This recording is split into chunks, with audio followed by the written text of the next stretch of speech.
Internautes de Ezaïe Télévision, bonsoir et bienvenue dans ce 13h. Au sommaire de l'actualité, le compte à rebours est lancé pour la 18e édition du marathon salésien de Parakou, un rendez-vous incontournable pour les coureurs et symbole d'unité dans la cité d'Ekoboro. À l'international, de la Côte d'Ivoire à la Tanzanie, en passant par le Soudan, l'Afrique fait face à des tensions politiques et humanitaires marquées par des boycotts électoraux, des massacres et des disparitions qui interrogent sur l'état de la démocratie sur le continent. Et puis en sport, le sélectionneur des Guépards du Bénin, Kenneth Rowe, confirme que le gardien Marcel Danginou pourra défendre les cages béninoises dès le premier match de la CAN 2025, contredisant ainsi certaines rumeurs de suspension.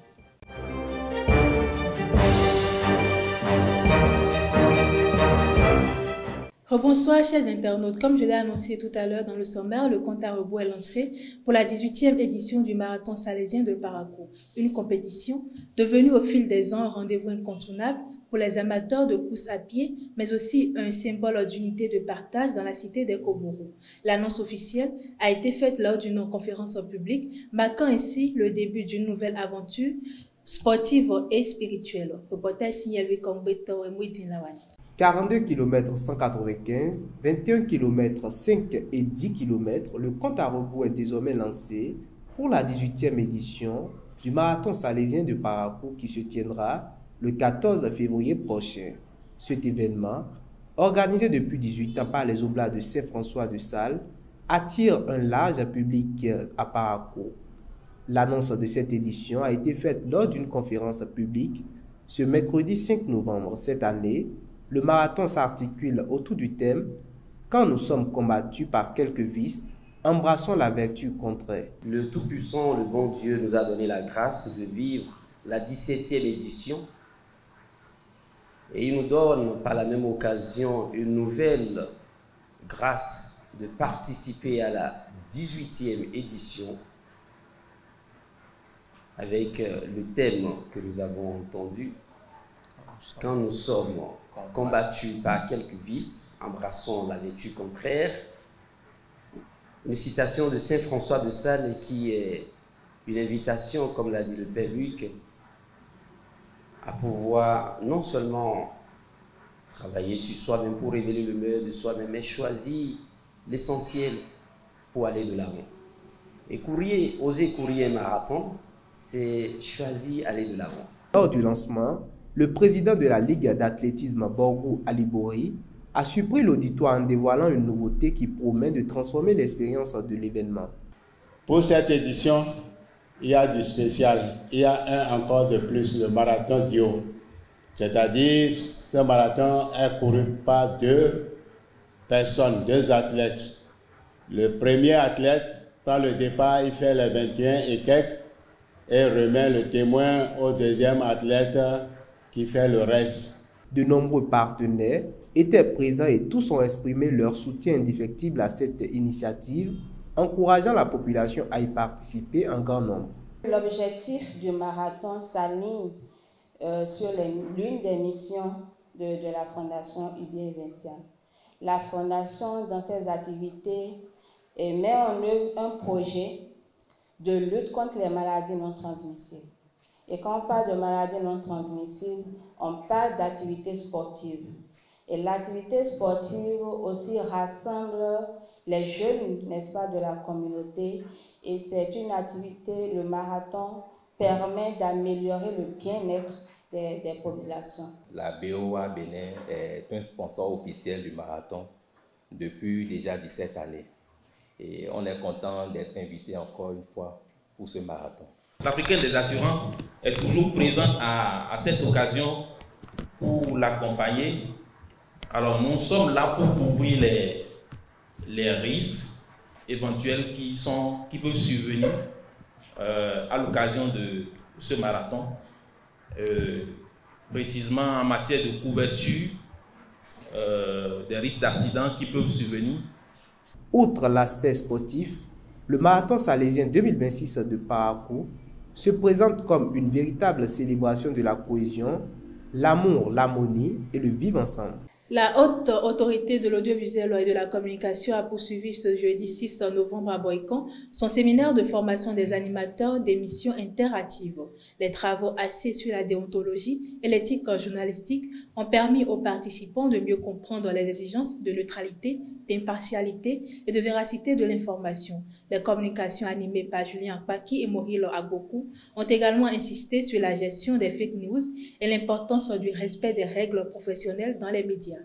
Le gouvernement béninois a adopté ce mercredi 5 novembre plusieurs mesures pour accélérer la transformation économique du pays. Parmi elles, la création de la Société de développement forestier, autant pour moi, SODEF SA, pour moderniser la filière bois, la transmission à l'Assemblée nationale d'un projet de code forestier unifié et l'institutionnalisation des pôles économiques régionaux dédiés à l'agro-industrie.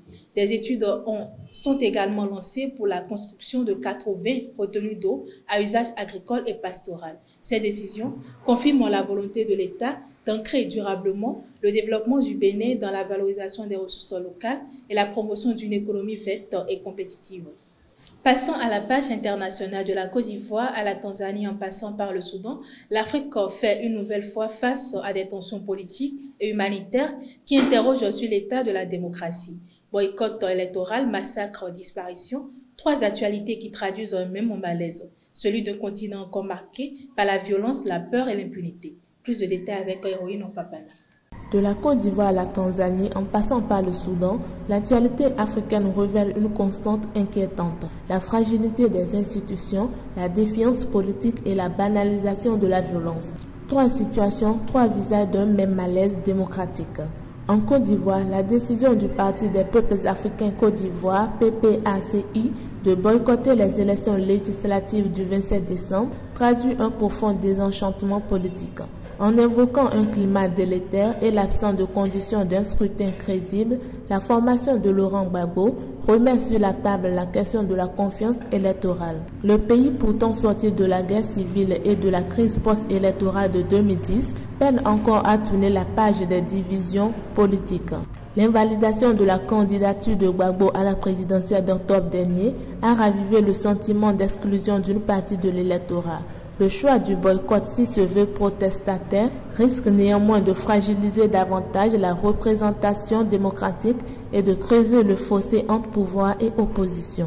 Pendant ce temps au Soudan, la tragédie d'El Fasher au Darfour rappelle avec brutalité que certaines guerres africaines continuent de se dérouler dans l'indifférence. Les forces de soutien rapide FSR, accusées de massacres massifs après la prise de la ville, seraient impliquées dans des exécutions sommaires et des viols collectifs.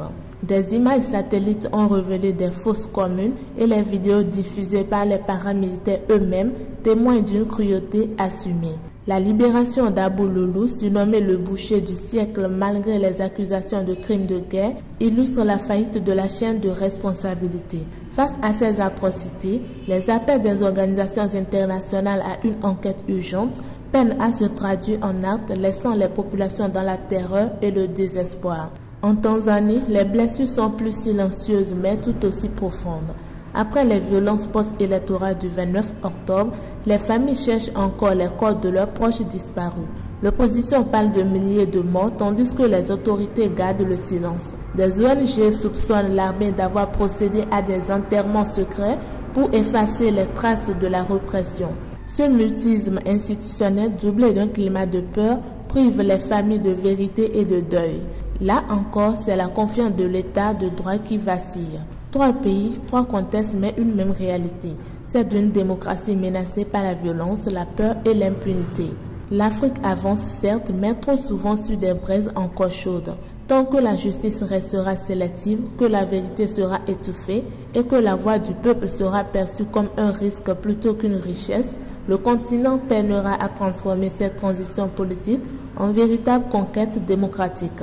La paix, la stabilité et la démocratie ne se décrètent pas, elles se construisent. Et ce chantier pour beaucoup de nations africaines reste encore ouvert. Sport pour boucler cette édition en vue de renforcer ses équipes de réserve. Banigance CFC organise ce samedi 8 novembre au stade Omnisport de Banikwara un test de détection des jeunes footballeurs. L'initiative ouverte aux joueurs nés entre 2005 et 2010, vise à offrir une chance aux talents repérés dans la commune et ses environs. Les candidats issus des 10 arrondissements devront se présenter à 14 h, munis de leur acte de naissance sécurisé. La CAF et la FIFA ont confié la supervision du barrage Nigeria-Gabon à un officiel béninois. Hugo Alain Djovi a été nommé évaluateur des arbitres sud-africains désigné pour diriger cette rencontre décisive des éliminatoires de la Coupe du Monde. Une désignation qui suscite déjà de vives réactions dans la presse nigériane où certains remettent en cause la neutralité du choix. Enfin, le sélectionneur des Guépards du Bénin, Ganot Rohr, a confirmé ce jeudi 6 novembre 2025 que le gardien Marcel Dantinou ne sera pas suspendu pour le premier match de la CAN en 2025. Contrairement à certaines rumeurs, les cartons jaunes reçus lors des éliminatoires ne comptant pas pour la phase finale, Dantinou pourra défendre les cages béninoises dès le coup d'envoi du tournoi. Une clarification qui souligne la maîtrise réglementaire et le professionnalisme du technicien franco-allemand. Mesdames et messieurs, c'est tout pour ce 13h. Merci de m'avoir suivi. À très bientôt.